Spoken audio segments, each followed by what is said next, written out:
Weekly once இந்த மீன் தொட்டியை வந்து நான் க்ளீன் பண்ணிடுவேன். இந்த கோல்டன் ஃபிஷ்ஷாக போட்டிருக்கனால அது ரொம்ப சீக்கிரமாகவே வந்து அழுக்காயிடுது.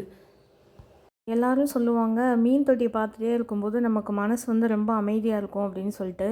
உண்மையிலே இதை வாஷ் பண்ணிவிட்டு புது தண்ணி ஊற்றி பார்க்கும்போது ரொம்ப மனசே ரொம்ப லேசான மாதிரி தான் இருக்கும். நான்லாம் டெய்லியுமே ஒரு 10 நிமிஷமாவது இந்த மீன் நின்று பார்த்துக்கிட்டே இருப்பேன். அதை பார்க்கும்போதே உண்மையிலே ரொம்ப ஒரு மாதிரி அது ஃபீல் ஆகும், ஹாப்பியாக இருக்கும்.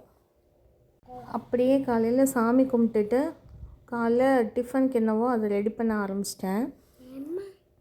நான் வந்து இன்ஸ்டாகிராமில் வந்து வெயிட் லாஸ்க்கான ஒரு கோதுமை அடை ஒன்று பார்த்தேன்.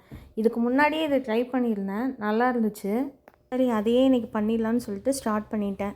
அதுக்கு ஒரு கேரட்டு, சொரக்காய், ஆனியன், பச்சை மிளகாய், மல்லி இலை, கருவேப்பிலை இது எல்லாத்தையுமே நல்லா வாஷ் பண்ணி எடுத்துக்கணும்.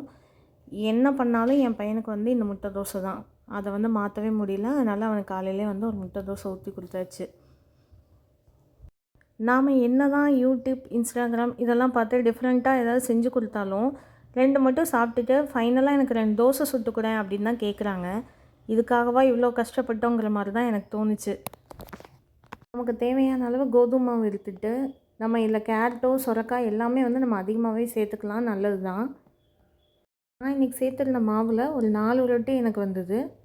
எல்லாத்தையும் சேர்த்து கொஞ்சம் ஜீரகத்தூள், மிளகுத்தூள், மஞ்சத்தூள், உப்பு இதெல்லாமே சேர்த்து நல்லா பிசைஞ்சுக்கணும். லாஸ்ட்டாக தான் கொஞ்சம் தண்ணி சேர்த்து ஆட் பண்ணிட்டு எல்லாமே சேர்த்து நல்லா பிசைஞ்சதுக்கப்புறம் நம்ம ராகி ரொட்டிலாம் சுடுவோம்ல, அதே மாதிரி தான் இதுவும் செய்யணும்.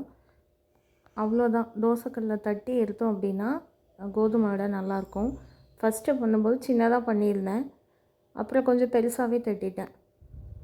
அர்ஜுன் ஸ்கூலுக்கு இன்றைக்கி பாப்கார்ன் தான் வேணும்னு சொல்லியிருந்தான். அதுக்காக அவனுக்காக கொஞ்சமாக போட்டு பண்ணியிருந்தேன்.